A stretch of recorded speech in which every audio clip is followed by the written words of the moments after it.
누가복음 16장은 옳지 않은 청지기 비유로 시작하고 있습니다. 현대인의 성경은 옳지 않은 청지기를 이렇게 번역을 해놨어요. 재산관리인으로 번역을 했습니다. 비유를 듣는 청중은 예수님의 제자들입니다. 어느 날 이상한 소문이 들리기 시작했습니다. 이 관리인이 주인의 소유를 허비한다, 이런 소문입니다.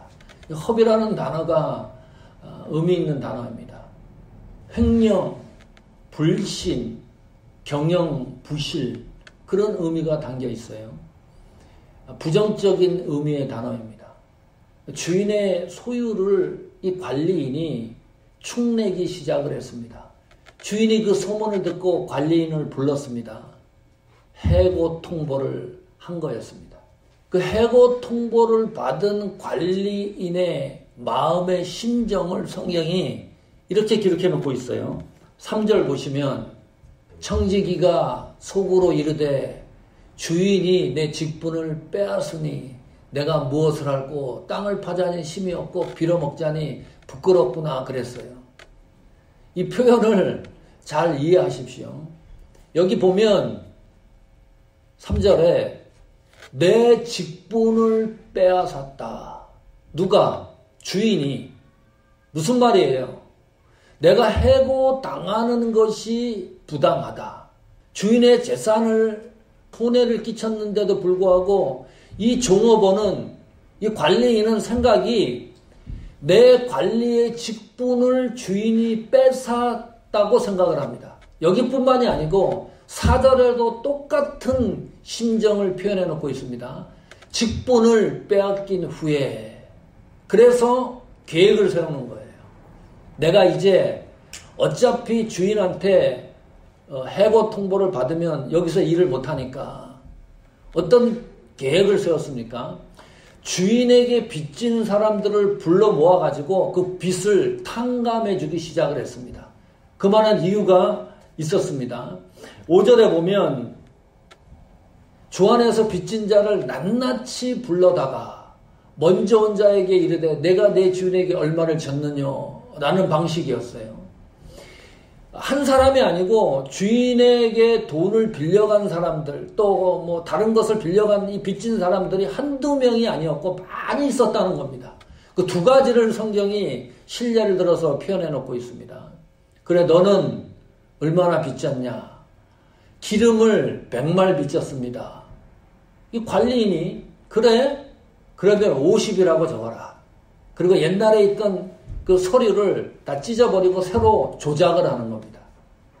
그 너는 얼마나 빚졌냐? 밀 100석입니다. 그래? 80이라고 적어라. 옛날 서류를 찢어버리고 새로 조작을 하는 거예요. 빚진 사람과 이 관리인이. 잘 생각해 보세요. 누가 손해입니까? 주인이 손해지요.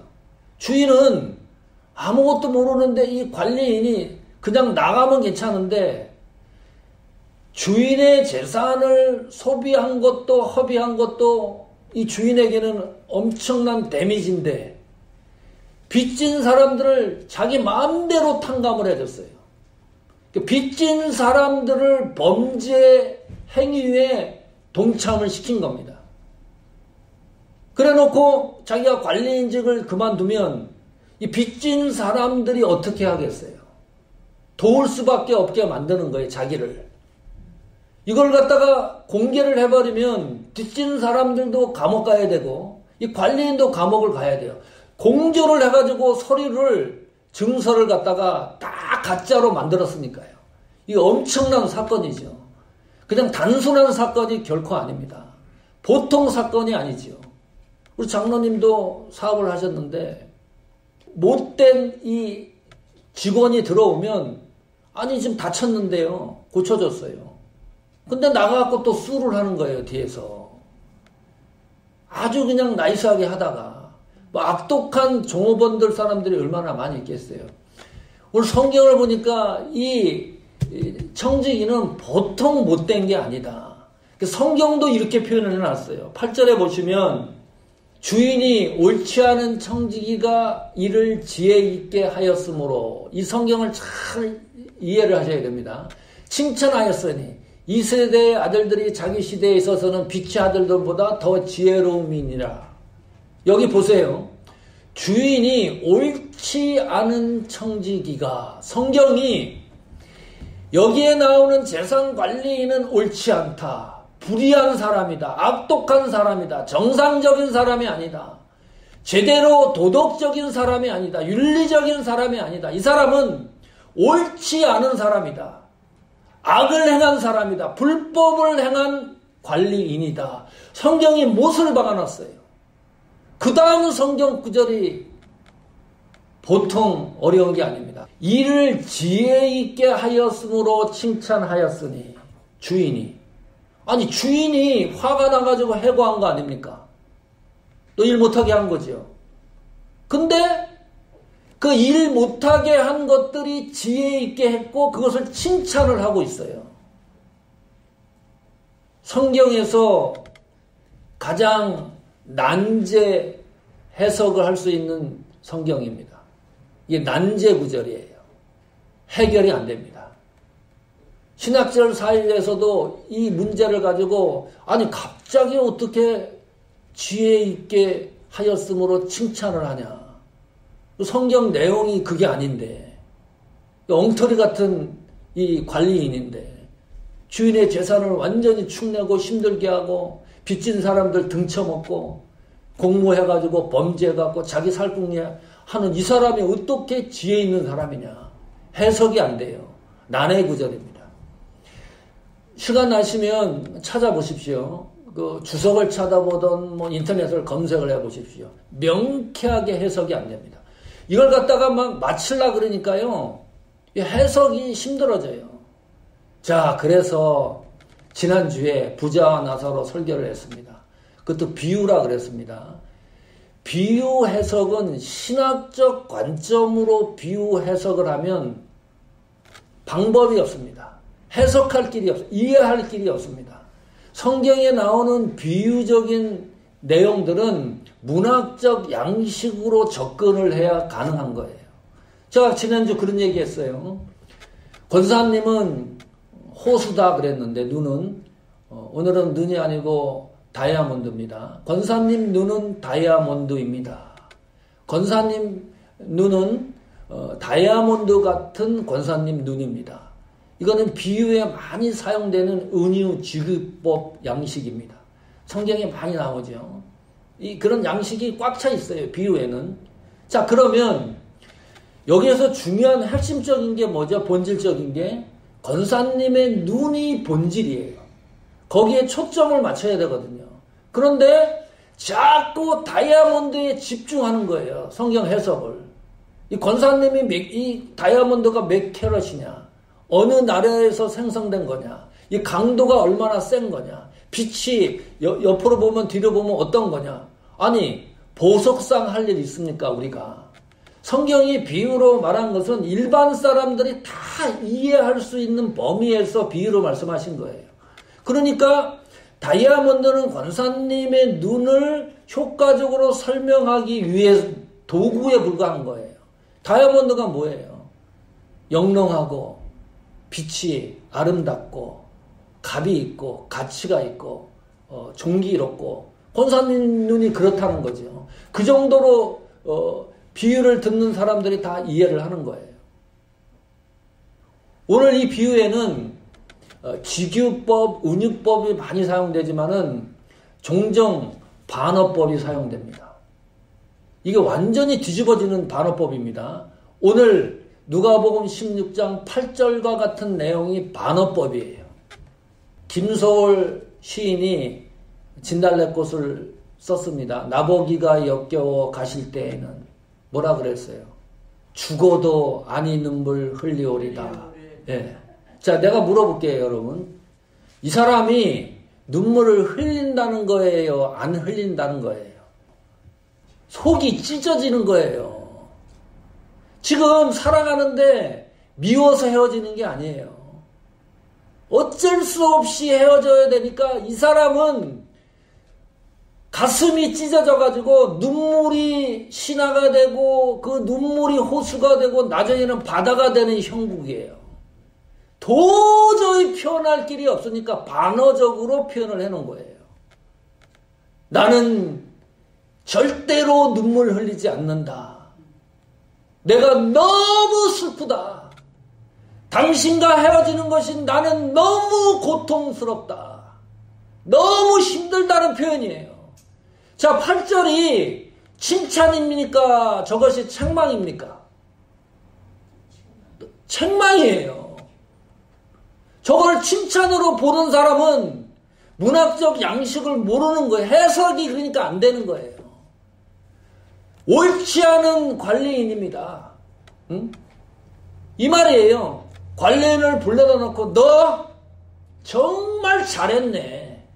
네 머리 엄청 똑똑하네. 지혜롭네. 칭찬입니까? 책망입니까? 책망이지요. 점잖게 책망한 거예요. 그러나 반화적이기 때문에 힘이 있는 책망입니다. 도무지 나는 널 이해 못하겠다. 그 밑에 구절도 보세요. 이 세대의 아들, 불신자, 예수 안 믿는 사람들을 총칭하는 표현입니다. 자기 시대, 이 시대를 살아가는 데 있어서 빛의 아들들, 하나님의 자녀들, 그리스도인들보다 더 지혜롭다. 누가? 이 세대 아이들, 불신자들이. 너 정말 잘했네. 불신자들처럼 너 행동했네. 예수 믿는다며. 그런데 네 행동이 이게 뭐냐? 하나님이 없는 것처럼 행동하지 않았느냐? 네 양심이 뭐냐 도대체? 예수 믿는다며? 신앙생활 한다며? 그런데 어떻게 이렇게 주인의 돈을 갈취를 하고 가난한 사람을 등을 쳐먹냐? 너 같은 인간이 없다. 그 말이에요. 이 점잖은 표현, 칭찬 표현 같지만 완전히 부정적이고 책망하는 메시지입니다. 그러니까 이걸 갖다가 지혜롭고 초점을 맞춰가지고 거기에다 성경을 해석하려고 그러니까 도무지 해석이 안 되고 어색하고 이해할 수가 없는 거예요. 어디 이것이 칭찬하는 메시지입니까? 예수님이 혼내는 표현인데 서울 강남 역삼동에 가면 대형교회가 있습니다. 이름만 얘기하면 다 아는 교회예요. 뉴스에 나왔기 때문에 말씀드립니다. 그 교회에 11년 출석하는 신집사님이 계세요. 63세입니다. 여성입니다. 큰 대형교회에서요, 눈에 띈다는 것은 이거는 쉬운 일이 아닙니다. 뭐 작은 교회는 금방 눈에 띄겠지만 신망이 두터웠어요. 교인들한테. 야, 저런 신앙인이 없다. 저런 집사님이 없다.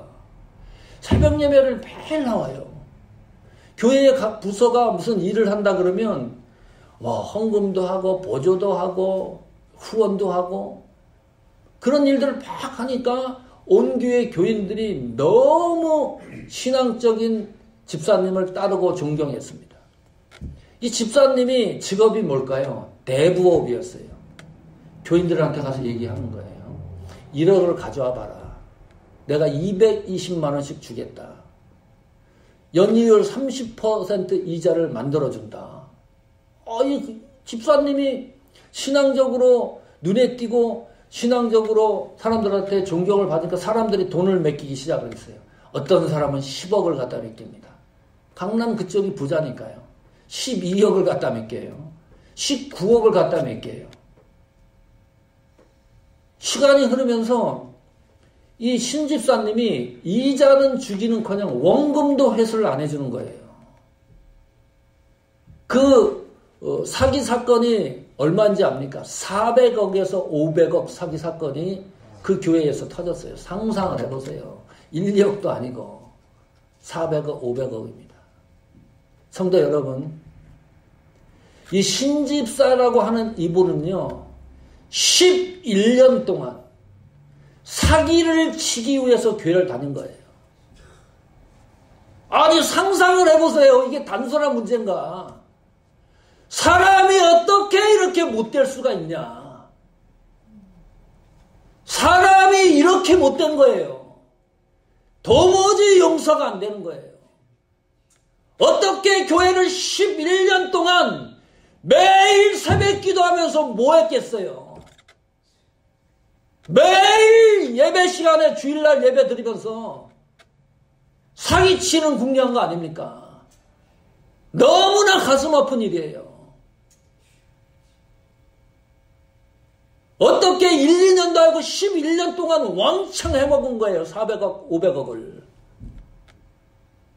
지금 이 관리인이 똑같은 겁니다. 너 정말 잘했다. 내가 예수 믿는 사람 맞냐? 신앙인이 맞냐? 내가 집사 맞냐?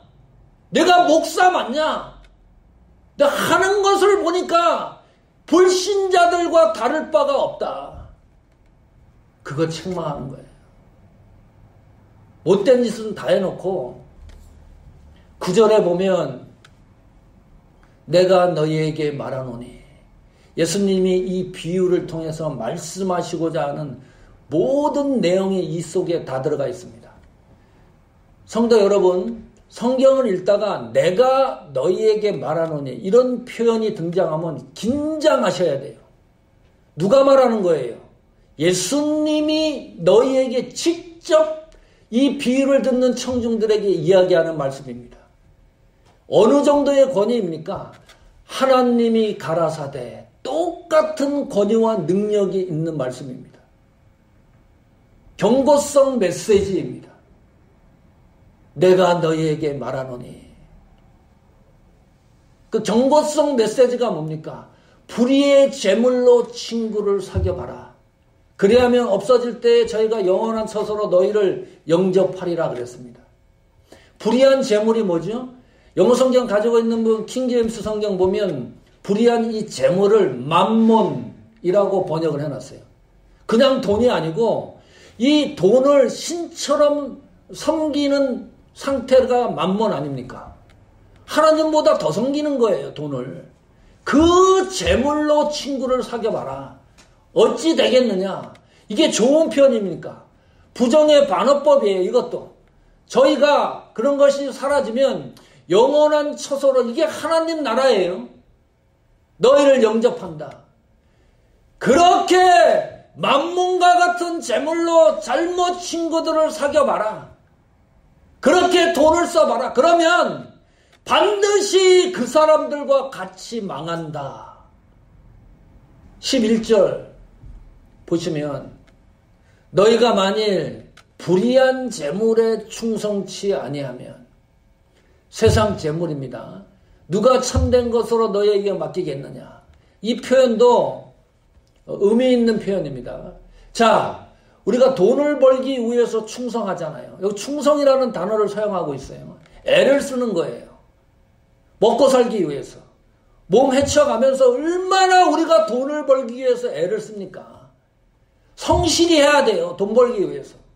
회사 다니건 직장을 다니건 사업을 하건 충성하고 성실하게 해야지만 재물도 들어오는 거 아니냐. 그런데 엉터리를 한다 그러면 누가 너희에게 참된 것, 주인의 것을 너희에게 맡기겠느냐. 하나님을 섬기는 것이 당연하지 않느냐. 너희가 이 세상 살아가 돈 벌기 위해서 사는 걸 생각해봐라. 그렇다면 그것을 위해서도 이렇게 애를 쓰는데, 성도는, 예수님 제자는 하나님을 제대로 섬기고 충성하는 것이 합당하지 않느냐. 그거 말씀하려고 옳지 않은 청지기 비유를 성경이 기록해 놓고 있습니다. 두 번째 볼까요? 10절입니다. 지극히 작은 것에 충성된 자는 큰 것에 충성되고 지극히 작은 것에 불의한 자는 큰 것에도 불의하나이다. 무슨 말입니까? 작은 것에 충성되면 큰 것에서 충성되고, 작은 것에 불의하고 제대로 지키지 못하면 큰 것에도 불의하다. 이것이요, 톱니바퀴가 돌아가듯이 맞아떨어지는 겁니다. 그렇다면 옳지 않은 청지기, 이 재산관리인은 어디에서 실패한 거예요? 작은 것에서 실패한 겁니까? 큰 것에서 실패한 겁니까? 작은 것에서 실패한 거지요. 큰 것에서 실패한 게 아니에요. 작은 것에서 실패했기 때문에 큰 것에서도 실패하는 거예요. 참 성경 묘합니다. 충성이 뭔가요? 주인의 것을 인정하라. 이것이 충성입니다. 이 비유에 나오는 충성의 의미가 너의 소유도 하나님 것이라고 인정하라. 이것이 충성이라는 의미입니다. 누가복음 16장에 나오는 충성의 의미가 91년도에 미국 와서 세건이라는 청년하고 그 닛산 차를 타고서 어느 날 저녁에 우리 한번 그랜드 캐년을 한번 가보자. 그래가지고 저녁에 차를 타고서 그냥 무작정 출발을 했어요. 그때는 좀 젊었으니까. 그래, 뭐 가다가 자고 뭐 그때는 유학생 신분이고 돈이 없으니까 사막길 가다가 그냥 차 안에서 자고 뭐 이러다가 뭐 하여간 그랜드 캐년 갔는데 세상에 그 잡지나 이런 데 보던 그랜드 캐년이 진짜 실제로 보니까요. 이건 뭐 상상을 초월하는 거예요. 언어로 설명할 수가 없죠. 그때 느낌이 야 하나님 솜씨가 대단하시다. 하나님 앞에 영광 돌릴 수밖에 없다. 이 너무 웅장하고 대단하기 때문에 이거는 하나님 것이 분명하다. 그런 거 느끼실 때가 있죠. 어떤 그 여행이라든지 하늘을 바라보고 그랬을 때 이거 하나님 소유가 분명하다. 어느 날 가만히 생각해 보니까요. 왜 그런 걸 보고 나는 하나님 소유라고 그렇게 인정하게 될까? 그걸 생각을 해봤어요. 왜 그런 마음이 들지 나는? 왜 저것이 하나님의 작품이고 하나님의 소유라는 인식이 들까? 가만히 생각해 보니까요. 내 본질에 대답이 이거예요. 네 거 아니지 않느냐. 웃기네. 그게 네 게 아니지. 응? 너무 크고 이건 그것이 하나님 거라고 해도 내가 얘기를 해도 나한테 불이익 당할 게 아무것도 없어요. 불이익 당합니까? 이거 하나님 것이다 그래가지고 내가 무슨 불이익을 당해서 감옥을 갑니까? 재산에 손해가 일어납니까? 선심 쓰듯이, 인심 쓰듯이, 밥 먹고 팁 주듯이, 이거 하나님 것이다. 그런데 내 주머니 속에 들어온 거는 헷갈리기 시작을 해요. 내 주머니에 1센트가 됐던 10불이 됐던 100불이 됐던 200불이 됐던 내 주머니 속에 들어오면 이것은 내 것이라고 생각을 하는 거예요. 왜 그것은 하나님 거라고 생각 안 하느냐? 하나님 거라고 생각, 주인의식이 없으니까 이 불의한 청지기는 내 것이 아닌데 주인 것이 분명한데 그 주인 것을 내 것처럼 마음대로 사용했어요. 게다가 불법을 하고 사기치고 그걸 갖다가 참 100불, 200불이 하나님 것으로 주인 것으로 인정이 안 되면요. 내 수중에 100만 불 들어와 보십시오. 눈이 뒤집힙니다. 200만 불 들어와 보세요. 그 하나님 것으로 인정할 것 같습니까? 그런 일은 일어나지 않는다. 12절 보십시오. 너희가 만일 남의 것에 충성치 아니하면, 여기 남의 것은 주인의 것을 말합니다. 주인의 것, 주인에게 충성하지 아니하면 뭐라 그랬어요? 누가 너희의 것을 너희에게 주겠느냐? 이 표현을 잘 보세요. 하나님이 우리에게 주실 몫이 있다. 정당하게 받을 축복의 권한이 있다. 우리에게. 그런데 하나님에게 충성하지 않으면, 하나님의 소유라고 인정하지 않으면, 하나님을 제대로 섬기지 않으면 하나님이 우리에게 주시는 정당한 그것도 우리는 받지 못한다. 세상에서 이렇게 불행한 인생이 어디 있습니까? 하나님이 그냥 책정해 놓은 거예요. 나를 위해서. 이거 갖다 쓰라고. 충분히 쓰라고. 그것도 못 받는 거예요. 불의한 청지기가 지금 그런 형국이 되고 말았습니다. 세 번째, 13절 보시면 최종 결론입니다. 집 하인이 그래서 두 주인을 섬길 수 없나니 혹 이를 미워하고 저를 사랑하거나 혹 이를 중히 여기고 저를 경히 여길 것임이니라. 너희가 하나님과 재물을 겸하여 섬길 수 없느니라. 이 이야기 좋아하는 분들 거의 없습니다. 하나님도 섬기고 재물도 섬기면 얼마나 좋겠어요. 근데 성경은 줄기차게 얘기하기를 두 가지를 동시에 섬길 수 없다. 하나는 포기하라는 거예요. 예수님 제자는, 성도는 하나님이냐 돈이냐 만몬이라고 했을 때 분명한 결단을 내리라는 말입니다. 두 가지를 동시에 가질 수 없다는 말이에요. 이 두 가지를 동시에 가지려고 하니까 어떻게 해야 돼요? 기독교가 예수 믿으면 무조건 부자 된다. 예수 믿으면 무조건 병이 낫는다. 예수 믿으면 무조건 사업이 잘 된다. 예수 믿으면 이 믿는다는 이것이 도깨비 방망이를 만들어 놨어요.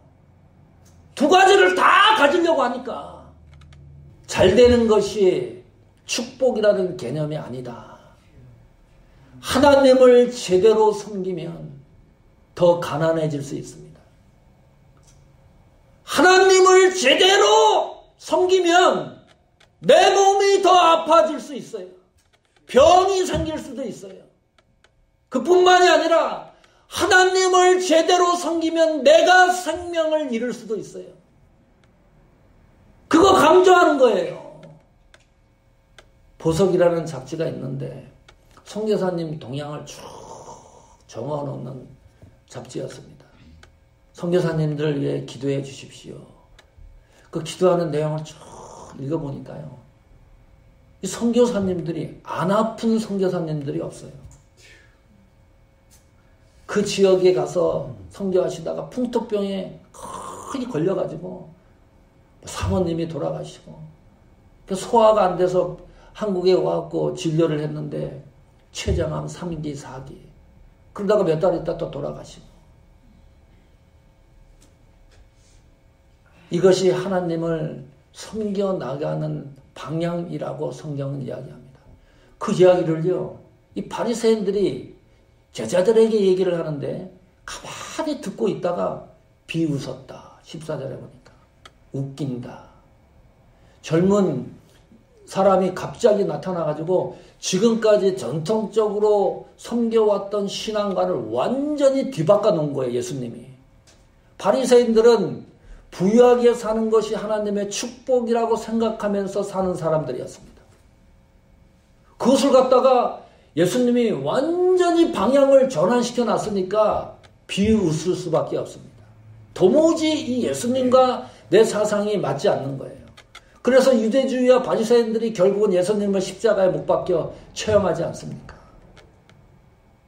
비웃으니까 예수님이 거기에 더해가지고 15절에 이렇게 말씀합니다. 예수께서 이르시되 너희는 사람 앞에서 스스로 옳다 하는 자이다. 너희 마음을 하나님께 아시나니 사람 중에 높임을 받는 그것은 하나님 앞에 미움을 받는 것이니라. 주의하고 유의 있게 읽으셔야 돼요. 하나님을 선택하지 아니하고 돈을 쫓아서 행하는 사람의 특징을 성경이 딱 집어서 기록해 놨습니다. 사람들 앞에서 그런 사람은 스스로 의롭다 하는 사람들이다. 자기가 대단한 걸로 알아요.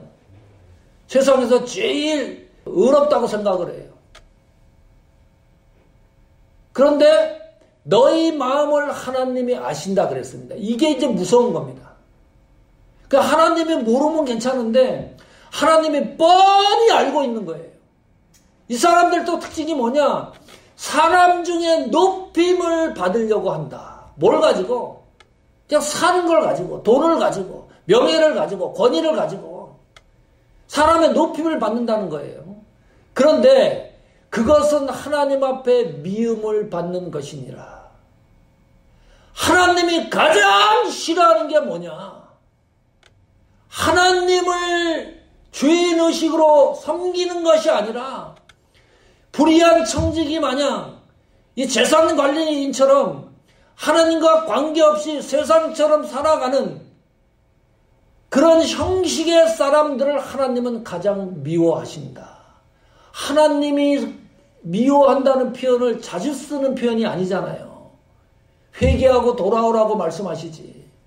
하나님이 싫어한대요. 이거 무슨 이걸 주석적으로 해석을 합니까? 하나님이 싫어하는 거예요. 하나님이 싫어하는 건 안 하면 돼요. 너무나 간단해요. 너무나 명료해요. 우리는 예수님의 제자입니다. 오늘 비유 말씀을 통해서 어떤 도전을 받습니까? 적어도 예수님 제자 성도는 하나님을 영화롭게 하는 삶을 살아가야 됩니다. 나는 예수 믿었다. 여기서 끝나는 게 아닙니다. 돈이 있습니까? 하나님의 영광을 위해서 사용하십시오. 건강하십니까? 하나님의 영광을 위해서 사용하십시오. 좋은 집, 좋은 자동차를 탑니까? 하나님 영광을 위해서 사용하십시오. 몸이 아픕니까? 아픈 그 몸을 하나님 영광을 위해서 사용하십시오. 내 속에 돈이 없습니까? 가난합니까? 그 가난한 그것을 하나님 영광을 위해서 사용하십시오. 그래서 사도 바울은 주신 자도 하나님이고 가져가시는 분도 하나님이시다. 내가 사나 죽으나 주의 것이로다. 우리의 모든 소유와 내가 이 세상을 살아가는 모든 것들은 하나님 주인이라고 하는 그 신앙에서 절대 뒤처지지 마십시오.